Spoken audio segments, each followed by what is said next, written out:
الحمد للہ رب العالمین والعاقبۃ للمتقین والصلاة والسلام علی سید الانبیاء والمرسلین وعلی آلہ واصحابہ اجمعین اما بعد اعوذ باللہ من الشیطان الرجیم بسم اللہ الرحمن الرحیم قل هو اللہ احد اللہ الصمد لم یلد ولم یولد ولم یکن لہ کفوا احد صدق اللہ العظیم وصدق رسولہ النبی الکریم الامین اللہم صلی علی سیدنا و مولانا محمد معدن الجود والکرم وآلہ وصحبہ وبارک وسلم الصلاة والسلام علیک یا سیدی یا رسول اللہ وعلی آلک واصحابک یا سیدی یا حبیب اللہ۔ حمد و صلاۃ کے بعد ماہ نور و سرور، ماہ رمضان المبارک کی بابرکت پرکیف خوبصورت گھڑیاں اللہ نے ایک دفعہ پھر امت مسلمہ کو نصیب کی ہیں۔ اللہ تعالیٰ اس ماہ مبارک کو عالم اسلام کے لیے باعث خیر و برکت اور اس کی رحمتوں کے صدقے اللہ تعالیٰ امت کو عروج اور باقپن عطا فرمائے۔ آج رمضان المبارک کی بابرکت گھڑیوں میں پہلی تربیتی نشست ہے۔ آج کی گفتگو میں عقیدہ توحید کے تعلق سے چند گزارشات آپ کی خدمت میں عرض کرنی ہیں، اور میں نے یہ عرض کرنا ہے کہ عقیدہ توحید انسان کی زندگی پر کس طرح کے روحانی اثرات مرتب کرتا ہے۔ جس عقیدے کا انسان ہوتا ہے، جس نظریے کو وہ مانتا اور جانتا ہے، اس کے لازمی اثرات اس کی روحانی زندگی پر ہوتے ہیں۔ اسلامی عقائد میں سے بنیادی عقیدہ عقیدہ توحید ہے۔ اللہ تعالیٰ کی ذات اور صفات میں اسے یکتا اور تنہا ماننا، ذات و صفات میں کسی کو کبھی شریک نہ ٹھہرانا، یہ عقیدہ توحید ہے۔ اسی نظریے کی تبلیغ کے لیے اللہ تعالیٰ نے تمام انبیاء کرام علیہم السلام کو مبعوث فرمایا۔ یہی عقیدہ توحید ہے جو نبی کریم صلی اللہ تعالیٰ علیہ وسلم کی کامل غلامی سے بندہ مومن کو نصیب ہوتا ہے، اور پھر وہ انسان کی زندگی میں اور اس کی طبیعت میں انقلاب برپا کر دیتا ہے۔ قرآن حکیم کی معروف، مختصر، جامع اور انتہائی بابرکت سورہ اخلاص عقیدہ توحید کو بیان کرتی ہے۔ اللہ کریم نے ارشاد فرمایا قل هو اللہ احد، تم فرماؤ وہ اللہ ہے اور وہ ایک ہے۔ اللہ الصمد، اللہ بے نیاز ہے۔ لم یلد ولم یولد، نہ اس کی کوئی اولاد ہے اور نہ وہ پیدا کیا گیا ہے۔ ولم یکن لہ کفوا احد، اور اس کا کوئی ہمسر نہیں، اس کا کوئی جوڑ نہیں۔ اللہ تبارک و تعالی وحدہ لا شریک ہے۔ اللہ تعالیٰ بے نیاز ہے، کھانے سے، پینے سے، تھکن سے، سونے سے، جاگنے سے، اونگ سے۔ اللہ بے نیاز ہے۔ اللہ تبارک و تعالی کی نہ کوئی اولاد ہے، نہ اس نے کسی کو جنا ہے، نہ وہ جنا گیا ہے، اور اس کا کوئی ہمسر نہیں۔ یہ مضبوط عقیدہ، کائنات کا خالق، مالک، رازق، عزتیں اور ذلتیں جس کی حکمت کا تقاضا ہیں، وہ اللہ تعالیٰ ہے۔ اپنے بندوں پر نہایت مہربان ہے، کرم فرمانے والا ہے، رحمت کرنے والا ہے، غلطیوں سے درگزر کرنے والا ہے، دنیا اور آخرت میں اپنے بندوں پر رحمت کی نظر کرنے والا ہے۔ وہ کریم مالک جو دریاؤں میں مچھلیوں کو، جو بلوں میں چیونٹیوں کو، پتھروں میں کیڑوں کو، جو ہر کونے میں ہر مقام پہ بسنے والے انسانوں کو رزق عطا کرتا ہے، مالک حقیقی ہے، خالق حقیقی ہے، رازق حقیقی ہے۔ رحمان ہے، رحیم ہے، کریم ہے، ستار ہے، غفار ہے۔ وہ اپنی شانوں، صفتوں، کمالات اور اسماء مبارکہ میں ہر لحاظ سے بلند و بالا ہے، یکتا و تنہا ہے، اور اتنا کریم ہے کہ جس طرح کا بندہ اس کے ساتھ گمان کرتا ہے، مالک اسی طرح کا اس کے ساتھ معاملہ فرما دیتا ہے۔ مانگنے والوں کو رزق بھی دیتا ہے، عزت بھی دیتا ہے، صحت بھی دیتا ہے، اولاد بھی دیتا ہے، عمر بھی دیتا ہے، اور دیتا ہے تو بے حساب ہی دیتا ہے، اور دیتا ہے تو پھر اتنا دیتا ہے، اتنا دیتا ہے، اتنا دیتا ہے کہ انسانیت لیتے لیتے تھک جاتی ہے، لیکن مالک کی عطائیں جاری رہتی ہیں۔ فرمایا بس ایک بات کا خیال رکھنا، کسی کو اس کا شریک نہ ٹھہرانا۔ بہت زیادہ تفصیلات نہیں، مسلم شریف کی ایک حدیث، حضرت جابر ابن عبداللہ رضی اللہ تعالیٰ عنہ بیان کرتے ہیں کہ نبی کریم صلی اللہ تعالیٰ علیہ وسلم نے بیان فرمایا کہ جو اللہ تعالیٰ سے اس حال میں ملا، جس نے گویا بروز قیامت رب سے اس حال میں ملاقات کی کہ وہ کسی کو اللہ کا شریک نہیں ٹھہراتا تھا، تو بندہ جنت میں جائے گا۔ ختم ہو گئی بات۔ اور فرمایا جس نے اللہ سے اس حال میں ملاقات کی کہ معاذ اللہ وہ کسی کو اللہ کا شریک ٹھہراتا تھا، وہ بندہ دوزخ میں جائے گا۔ رسول رحمت صلی اللہ تعالیٰ علیہ وسلم کی اس خوبصورت جامع اور معنویت سے بھرپور روایت نے عقیدہ توحید پورے کا پورا سمیٹ کے رکھ دیا، اور اس کے جو نتائج ہیں اور اس کا جو لازمی اور آخری نتیجہ ہے وہ بھی بیان کر دیا کہ عقیدہ توحید و رسالت کا قائل جنتی ہے، اور اگر کسی مقام پر معاذ اللہ اللہ کی ذات و صفات میں کوئی کسی کو شریک سمجھتا ہے تو وہ جہنمی ہے۔ اب یہ عقیدہ توحید کہ انسان اللہ کو وحدہ لا شریک مانے، اللہ کو بے نیاز مانے، اللہ تبارک و تعالیٰ کو ہی رازق اور خالق مانے، اللہ تبارک و تعالیٰ کی ذات پر ہی اس کا بھروسہ ہو، پھر اگر عقیدہ توحید اس کا مضبوط ہو تو اس کی روحانی زندگی پر اس کے اثرات کیا ہوتے ہیں؟ 10 باتیں میں نے آپ کی خدمت میں عرض کرنی ہیں۔ عقیدہ توحید کے جو روحانی اثرات ہیں، انسان کے وجود کو، روح کو، ذہن کو قوت اور توانائی جو یہ عقیدہ دیتا ہے، وہ 10 باتیں اللہ کی توفیق سے آپ کی خدمت میں عرض کرنے جا رہا ہوں کہ طاقتور ترین اور مضبوط ترین اور وسیع الذہن اور وسیع القلب اور وسیع المزاج شخصیت عقیدہ توحید ترتیب دیتا ہے۔ سب سے پہلی بات یہ ہے کہ جب کوئی انسان اللہ کی توحید کا ماننے والا ہوتا ہے تو وہ تنگ نظر نہیں ہوتا، لسانی بنیادوں پر، علاقائی بنیادوں پر، رنگ و نسل کی بنیاد پر تقسیم نہیں ہوتا۔ کیوں نہیں ہوتا؟ اس لیے کہ وہ اس رب کا ماننے والا ہے جس نے زمین و آسمان کو بنایا۔ تنگ نظری نہیں پیدا ہوتی عقیدہ توحید کی برکت سے، تو مسلمان کبھی تنگ نظر نہیں ہوتا۔ عقیدہ توحید کا ماننے والا، توحید و رسالت کا ماننے والا، دروازہ رسول کی گدائی کرنے والا، اس کی سوچ بہت بڑی ہوتی ہے، دل بہت بڑا ہوتا ہے، اس کا مشرب وسیع و ظرفی ہوتا ہے، اس کے مزاج میں وسعت ہوتی ہے۔ اقبال کہنے لگے بازو تیرا توحید کی قوت سے قوی ہے، تیرے بازوؤں کے اندر جو طاقت ہے وہ اللہ کی توحید کی ہے۔ اب اس کا نتیجہ کیا ہے؟ بازو تیرا توحید کی قوت سے قوی ہے، اب تو کسی وطن میں بند نہیں ہو سکتا۔ اسلام تیرا دیس ہے اور تو مصطفی ہے، پھر ساری دنیا تیرا وطن ہے چونکہ ساری دھرتی اللہ کی۔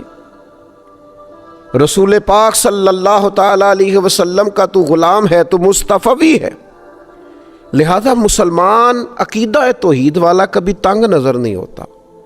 وہ بڑی بات کرتا ہے، بڑی سوچ رکھتا ہے، بڑے ارادے کرتا ہے، بڑے منصوبے بناتا ہے، اس کی اٹھان بڑی ہوتی ہے، اس کا باکپن بڑا ہوتا ہے، اس کا بات کرنا بڑا وسعت رکھتا ہے، اس کے ظرف میں بڑی گنجائش ہوتی۔ دوسری بات یہ ہے کہ عقیدہ توحید انسان کے اندر بلا کی غیرت پیدا کرتا ہے، اس لیے کہ عقیدہ توحید کا ماننے والا انسان یہ اچھی طرح جانتا ہے کہ تمام طاقتوں کا مالک اللہ تعالیٰ ہے، اس میں عزت نفس پیدا ہوتی ہے، وہ کسی کو خاطر میں نہیں لاتا، وہ کہتا ہے میں کسی سے کیوں ڈروں، میں کسی دنیا دار کے سامنے سہما کیوں رہوں، وہ کسی مقام پر بھی اپنی عزت نفس کو داؤ پہ نہیں لگاتا، کیونکہ طاقتوں کا مالک تو اللہ ہے، اللہ اکبر ہے۔ باقی سب انسان چھوٹے ہیں، پست ہیں، وہ بڑا ہے تو صرف اللہ جل شانہ، یا وہ بڑا ہے جسے رب بڑائی عطا کرے، جسے اللہ عزت عطا کرے، جسے اللہ وقار عطا کرے، جسے اللہ تبارک و تعالی شان عطا کرے۔ پھر تیسری بات یہ ہے کہ عقیدہ توحید انسان کے اندر عاجزی پیدا کرتا ہے، متکبر نہیں ہونے دیتا،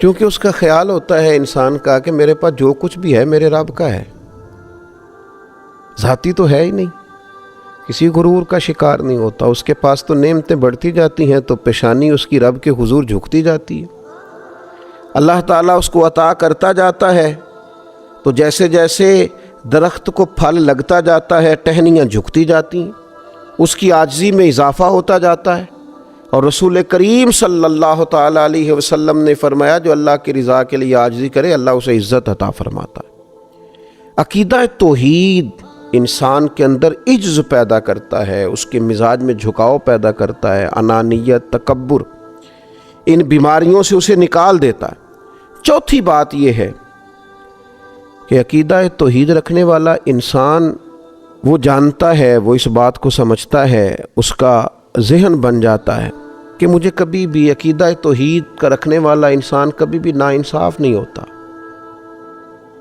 ظالم نہیں ہوتا، وہ عادل ہوتا ہے، ناانصافی نہیں کرتا۔ کیوں؟ کہ اسے پتہ ہوتا ہے اگر میں تھوڑی سی یہاں ناانصافی کروں گا تو میرا مالک مجھے دیکھ رہا ہے، صبح قیامت انصاف کر دے گا، ہر ظلم کا حساب دینا پڑے گا مجھے، قیامت کے دن اللہ کے حضور حاضر ہونا ہے۔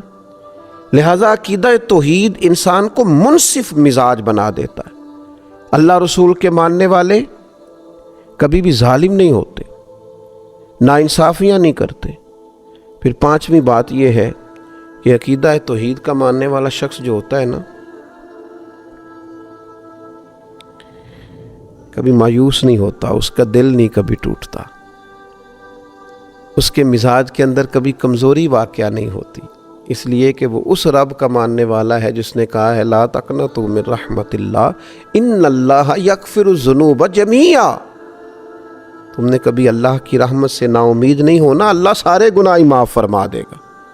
تو عقیدہ توحید انسان کے مزاج کو شگفتہ رکھتا ہے، کھلا ہوا رکھتا ہے، تازہ دم رکھتا ہے، امیدیں ہر وقت برقرار رہتی ہیں، مزاج ہر وقت تازہ رہتا ہے، طبیعت میں ہر وقت اٹھان رہتی ہے، کچھ کرنے کا جذبہ ہر وقت بیدار رہتا ہے، سستیوں سے، نکاہتوں سے، کمزوریوں سے، کمزور باتوں سے عقیدہ توحید کا ماننے والا بچا رہتا ہے، روحانی تازگی نصیب ہوتی۔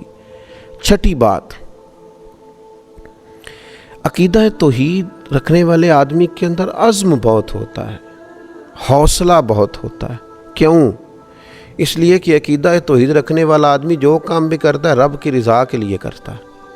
جو کام انسان دنیاوی لالچ کے لیے کرے، حرص و ہوس کے لیے کرے، وہ کام بندے کو تھکا دیتے ہیں، محدود کر دیتے ہیں، کمزوری اس میں ظاہر ہوتی ہے۔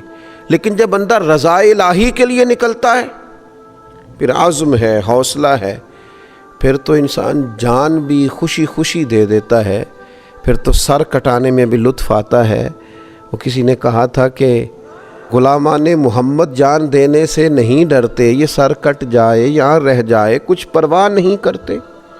عقیدہ توحید نے مضبوط کر دیا ہے، عزم پیدا کیا ہے، حوصلہ پیدا کیا۔ اور ساتویں بات یہ کہ عقیدہ توحید انسان کو کمزوری سے نکالتا ہے، بہادر کر دیتا ہے بندے کو،